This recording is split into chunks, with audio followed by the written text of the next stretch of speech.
Okay, welcome back. This is going to be my session review for 50NL Part 4. I guess the fourth video that I have done so far.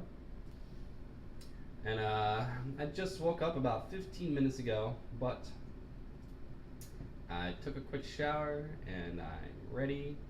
So this is it. Yeah. This is my HM2. You can see the 50NL right here is showing over 5,600 hands. I'm net 1 at 69. The EV adjusted, I'm actually doing better than it's showing. And the BB EV adjusted is 3.2 or 2.4 if you want to use the net one. But either way, both are showing positive, which is great. 5.63 bet, which some could argue is a little bit low, but really I'm actually very comfortable with the 5.6 so far, and I feel like you either 3-bet for value or you 3-bet as a bluff, and I don't believe that there's a large enough player pool that folds to 3-bets often enough to where you can continue just to open up your range even further and further. So I primarily just do it for value. And if I'm on the button, or if I'm like in the blinds and you have like a chronic opener that has a really high fold to 3-bet, then I'll open up my 3-bet range as a bluff. But if their 3-bet percentage is something like, or their fold to 3-bet is really low, like 33%, 30%, then I'm just not gonna 3-bet them light. I'm just gonna do it for value because they're gonna call me, and I'm gonna have 9 high sometimes, like 8, 9 suited, and then I completely whiff. I might c-bet like 40% pot, and then they float me in position, and like I just don't like those dynamics very much. And as long as I'm showing a profit, if I'm showing a positive BB per 100, then what's the point of opening up your 3-bet range if it's not going to do anything? If it's like, yeah, you know what I'm saying. I really don't believe that having a 6% 3-bet is a leak, as some people might put it. And you got to do what you're comfortable with. Some people's play style is just different than others. I'm also not even really sure how many people on this site have HUDs, because it is sportsbetting.ag. I have a special card catcher software. But so far, over about 6,000 hands, I'm positive, which is a really good start. And we're going to begin the hand review here. All hands marked for either, I think 20 or 25 big blinds. Both hands that I've won and hands that I have not won. So I'm isolating with pocket 10s from the small blind. We have a 64-7 limp caller, art bow. And here, I decide to check raise all in because I feel like I want to give him a chance to stab at the pot. He's only got 22 big blinds remaining. And I mean, what are the times that he limps a Queen X? I mean, he is a 64-7, so he raises some of the time. So I'm thinking, I don't think a queen is going to hit his range as much as other cards might. He could be on a diamond draw. He could have like 3 ace or something, ace high. He might want to stab. So he pots it, and I don't really have much history because he's 14 hands. I mean, I'm just gonna go with it. I'm just gonna check shove. All in. Just I hate these short stack fish because you never know. Like if they do catch a queen, then what are you gonna do? So as you see, he has deuce 3 suited. Big fish. He pots it, so I'm gonna begin to watch this player to see if they ever pot with draws or air, or if they only pot when they have a really strong hand. But you know, what are you gonna do? Opening ace queen offsuit 4-handed, and I get min 3-bet by a 95.79 with a 62% 3-bet. So I guess you could argue that I could 4-bet this with ace queen, but I decide to just flat the 3-bet. I don't really want to bloat the pot up and then miss and have him like donk pot this kind of a flop, and because he's a little bit wild. Just keep the pot size small until I get a better feel for how he plays post flop. I'll call one time because I have ace high. He checks, I check.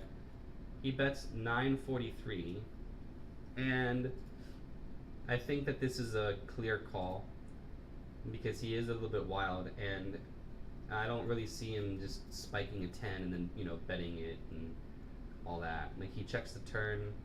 If he had a 9, he'd probably bet the turn again, or maybe, yes. If he has pocket 8s or 7s, he's not really going to want to bet the river because now you have 2 cards over. It just seemed a little bluffy, a little random. So he had 8-4 offsuit, min 3 bets 8-4 offsuit, and I take down a nice pot here. Pocket jacks. It goes limp, limp, limp.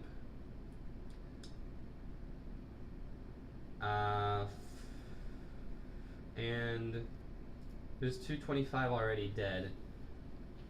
57-31, 45-0. I feel like I should be raising this pretty big because I don't want everybody to call. That would not be good. But we do have the fish call and the non-fish fold, and the flop comes 10-10-9. I guess it's a pretty good flop for jacks. Anytime there are 2 of the same card on the board, I get a little bit nervous. So I'm not going to be bombing it.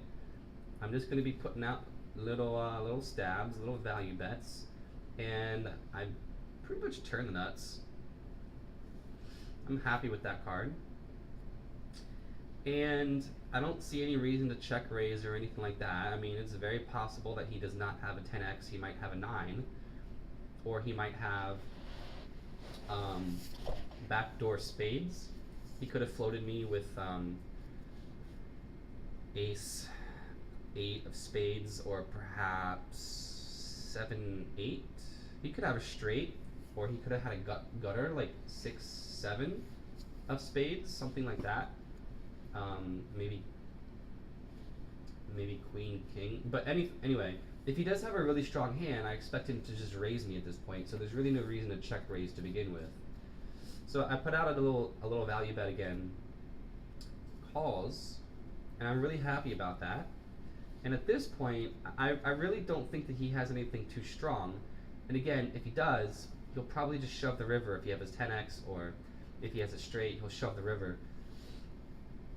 And if I check, he might not bet a 9x or a jack x if he happens to have a jack for some reason. So I think another value bet would be appropriate.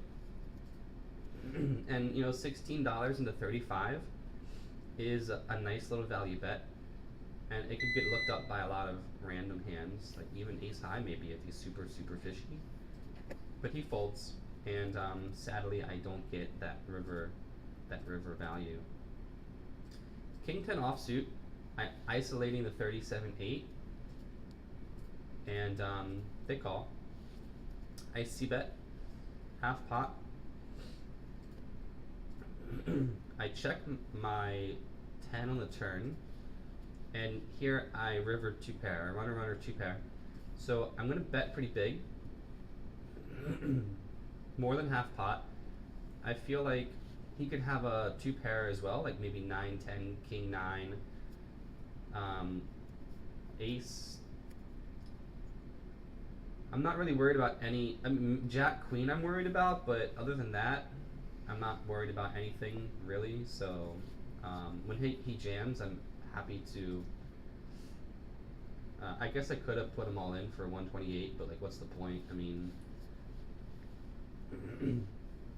I decided just to call it, and he had king 9, so that's a nice pot. I'm 3-betting 2 queens suited versus this player here. I have position. His fold to 3-bet is not very high, so I mean, maybe I shouldn't have done that. And it is blind versus blind, so I don't expect to have respect too much.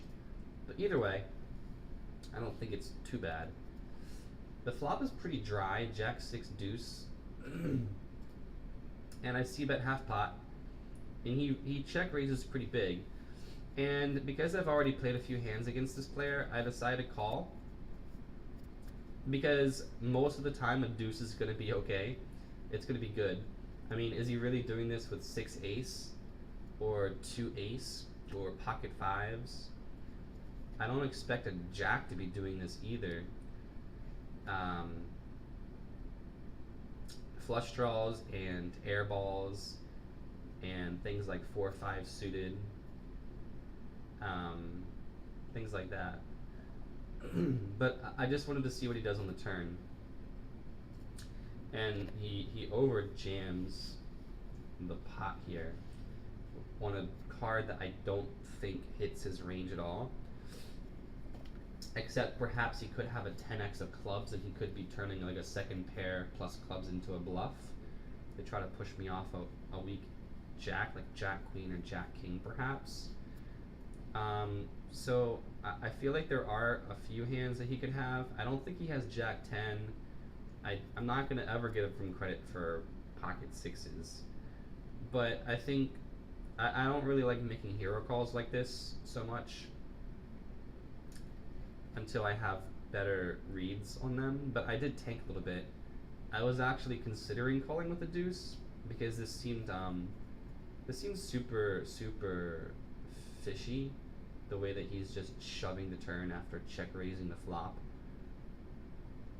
It made me think that maybe he had like 8 and 9 of clubs, 7, 8 of clubs, Queen, King of clubs, something that has a really good combo draw.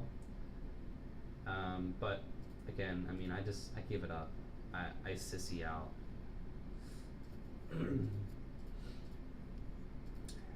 Yeah. Call me a nit, I guess. But I wanted to call with a deuce. But again, I mean, if he did have a 10x of clubs, then I would have slapped myself. Because even his bluff range has range that's ahead of my bluff catcher. If I had a weak jack, I definitely would have called. Even if it was like, if it was Jack 3 or Jack 4, I would have called that shove.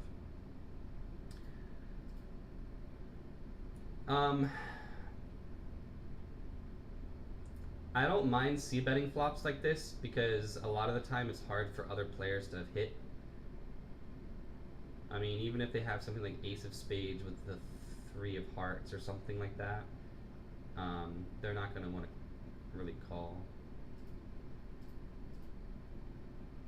So I turned Broadway, and if this player flopped the flush, then God bless them.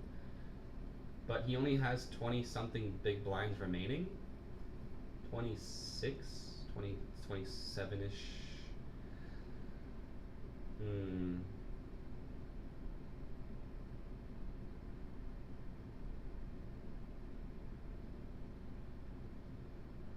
30? 30 big blinds? Yeah, 30. Yeah, 30 times 50 is like 15, yeah. So he jams, I call, and he had Jack 9, so he flopped the second nuts with a straight flush draw.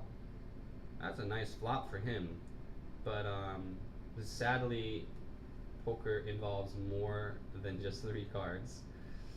So that's a nice pot. I win. I'm surprised he didn't raise the flop there.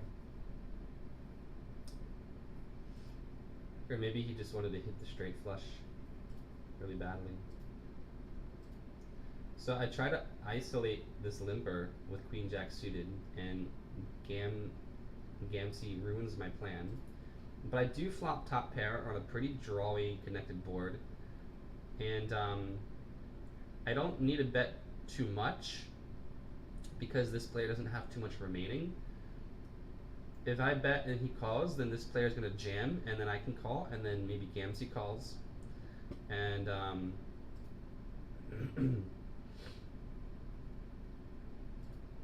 yeah, I expected the quest player to just kind of jam any piece of the board that he hits. So then I call as well. I don't really see any reason to raise. The turn bricks. It's already a big pot working here. And this player could easily be on a draw, but they could easily also have a stronger queen at this point, or maybe a chop. I don't expect Gamsey to be betting a draw now because there's an all-in pot, and I've already shown that I'm interested. So it goes check. It goes check, check. I don't see a reason to bet the river either. I guess I could have. Well, again, it's because this player is all in. There's no reason for this player to bluff. So I'm just hoping that he just checks it down with me and doesn't do anything too donkey-ish, like bet a broken flush draw to just like allow this player to win with like an 8 or something like that. But the money goes to me, so I'm happy with that. I haven't really encountered any spots where I'm being a donkey. I don't believe. I flop a straight draw. Oh, what is this? Okay, so I'm flatting this player's isolation. Or I guess I don't know if his intent is to isolate or if it's just to raise the pot. But I decided call because this player is very weak. And also 8-7 suited is not a bad hand in position. I flop a straight draw. And his bet flop is 67%, but also, I mean, the times that he doesn't hit an ace, he's just going to fold. If he has pocket 7s or pocket 8s or something like that, he might just, well, pocket 9s maybe. There's a good chance that he just folds, or if he has king high or something like that. So I decided to just to put a little bit of a raise in, not too big. I don't really feel like I need to jam the pot too big here to fold out king highs and queen highs and things like that. So he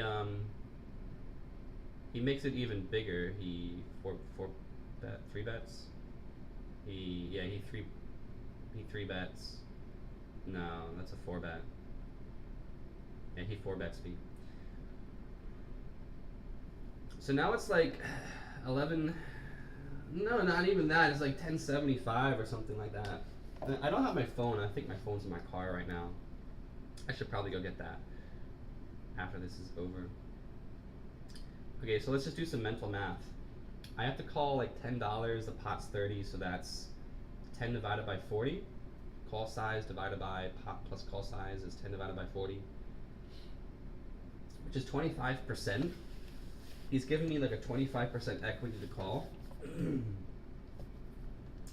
And I have 8 cards, which is a 16% chance to hit. And I'm just kind of hoping he's not doing this with a flush draw. I don't see why he'd be doing that. He probably has like 5-6 or ace-5 or ace-6 or a set at this point. And I think that's definitely more likely than a flush draw. because I'm giving him such a good price to call the flush draw. So if I do hit my straight, especially if it's a non-diamond, that's going to be gold, and I expect to stack the rest of his money. So I'm calling $10, 25% equity. I have 16%. Sorry,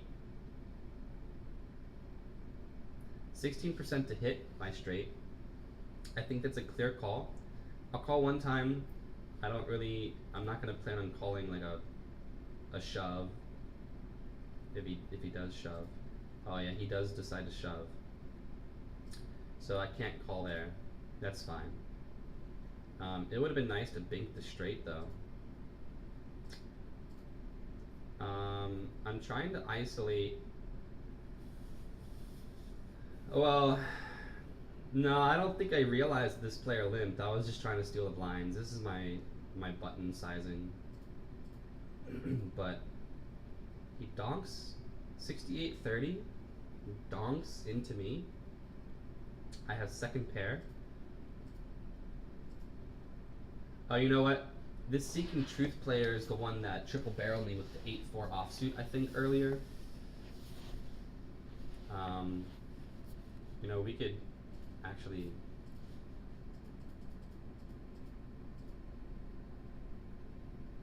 No, it's a different player, but this player actually did just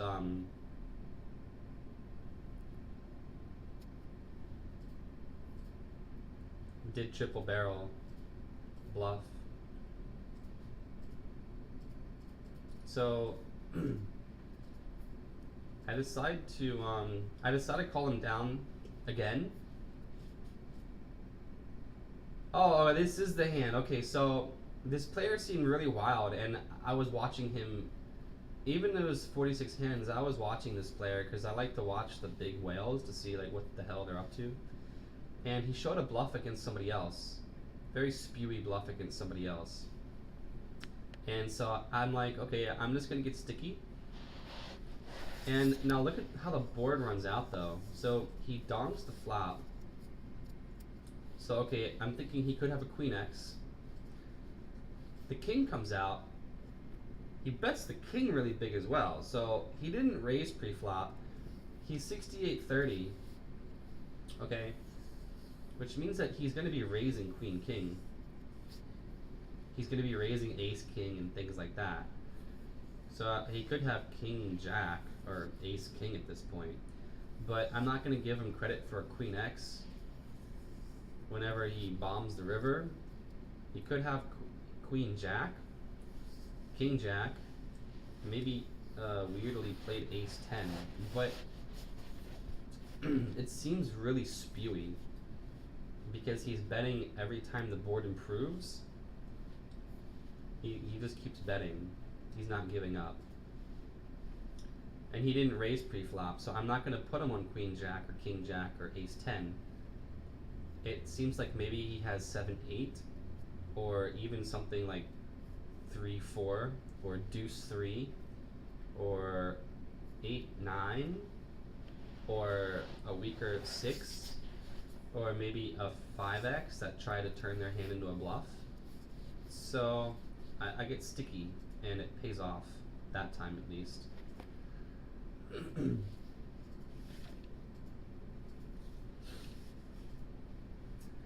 I c-bet my jacks on a queen 10-3. I want to get value from 10x and also from flush draws. And if he does happen to have a jack king or 9 jack suited. At this point, I'll just check just to pot control a little bit. And Gamsey bets. And now, whenever Gamsey puts it to $14 on the river here, it's a very polarized bet that either suggests he has something like pocket threes or something like a broken flush draw or a broken straight draw. And I was actually pretty happy to call this bet with pocket jacks because I'm turning pocket jacks into a bluff catcher here. So notice his turn sizing is $5. I'm like, maybe he has pocket 8s, pocket 3s. I'm not sure he's going to be calling Queen 10 suited most of the time. He doesn't have a well, he might have a straight, but I'm blocking a lot of the Jack 9s. And if I don't think he's calling Queen 10, then he's not going to call Jack 9 either. But also, because I check the turn and I check the river, I'm not showing that much strength at all. So I'm kind of just giving this player respect and saying, you're probably not a complete retard. And there's no reason for him to be like betting so big if I'm showing so much weakness. So I just decided to look him up this one time, see what he's up to, and he's turning ace deuce into a bluff. So if he actually bet smaller, like around $11 or $12, then I probably would have folded more than if he bet bigger, like 14. It just seemed a little bit out of place. Yeah. So this is what, four-handed, 95.79 is raising my ace 5. Oh, okay, so this is another place where I decide to get super sticky. This is a really good board. I have the nut flush blocker. I don't think he's going to be betting a flush on the river when there's 3 8s on the board. It's like the driest board imaginable. And if he has a Queen X at this point or an 8, you know, it's whatever. But he bets $13 again. I mean, like, this is the player that bluffed me with the 8-4 off earlier. Or he attempted to bluff me, but I called him down.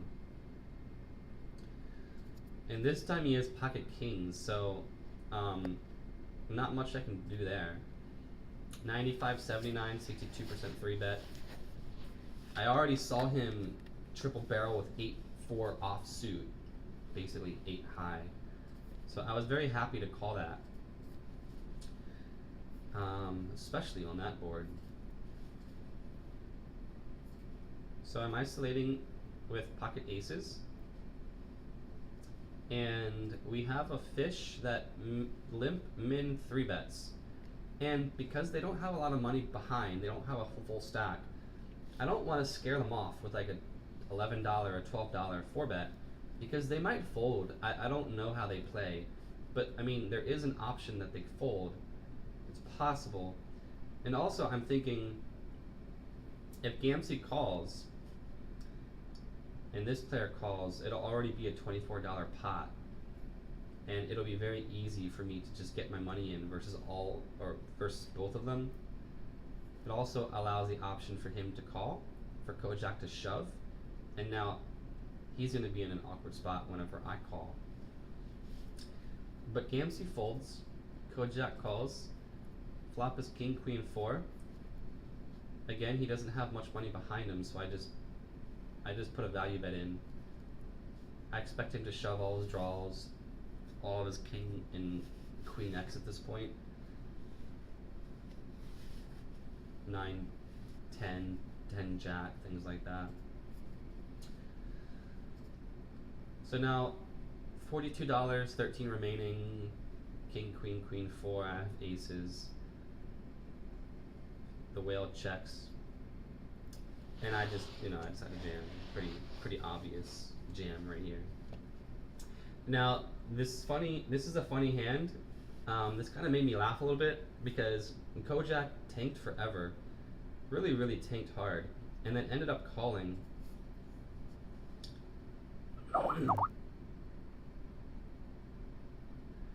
And now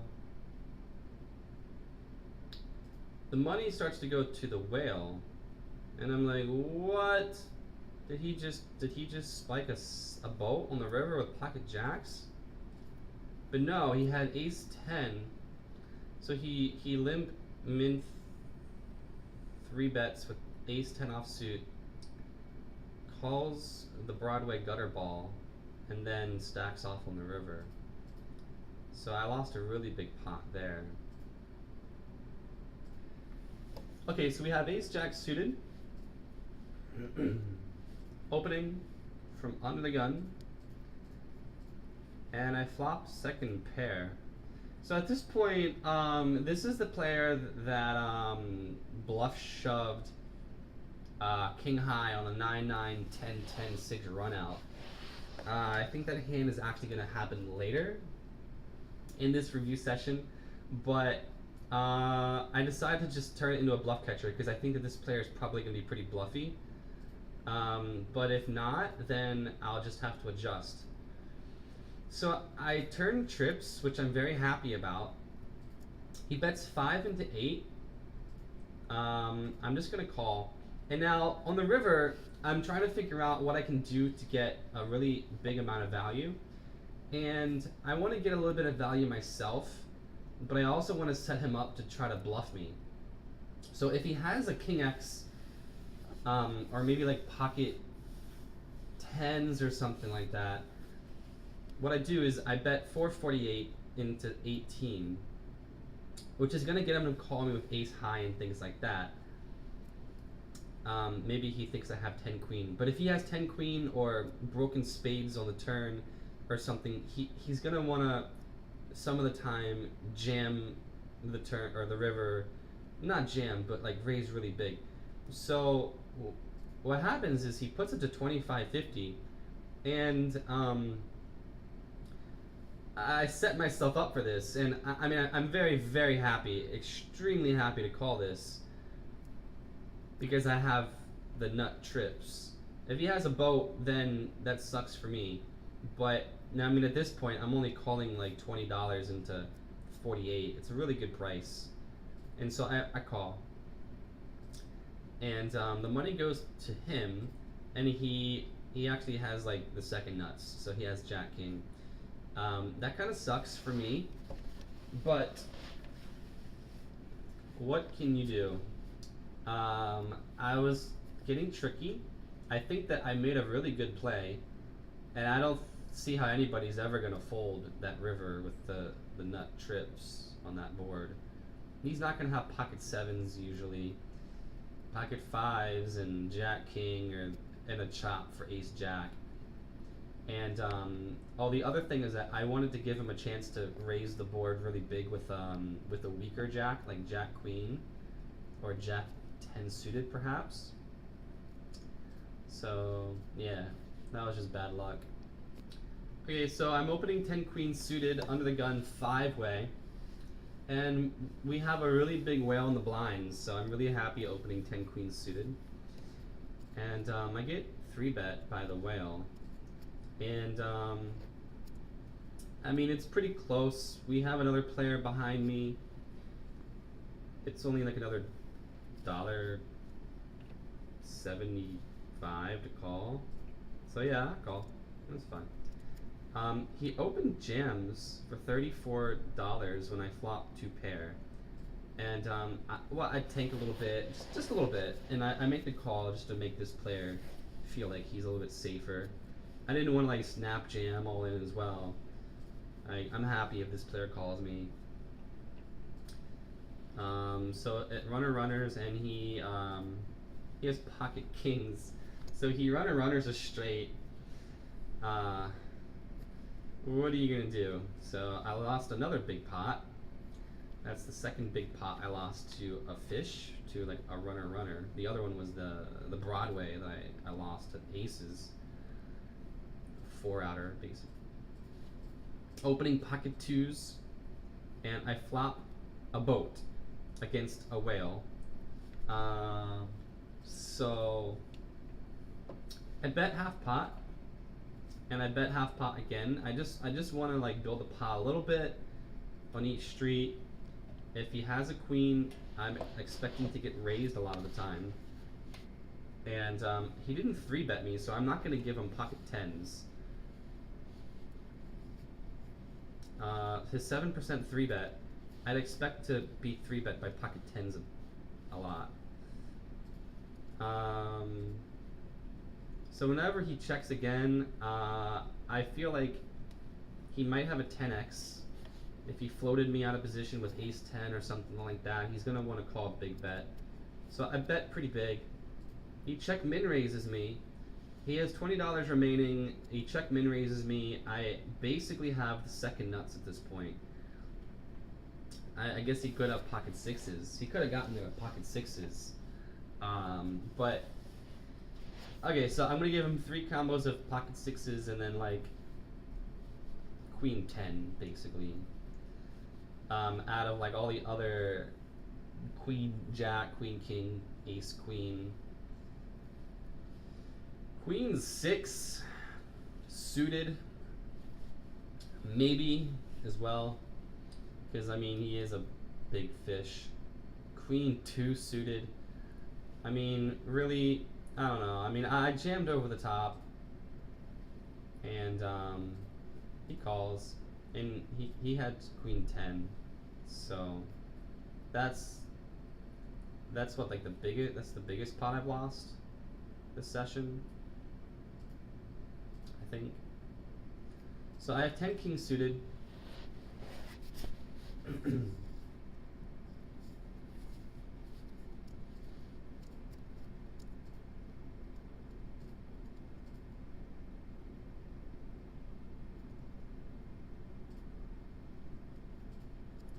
And I half pot it. I turn the nuts, and I bet a little bit less than half pot. I'm expecting to be bluffed, perhaps, some of the time. But it also gives him a price to continue playing his like his jack queen maybe.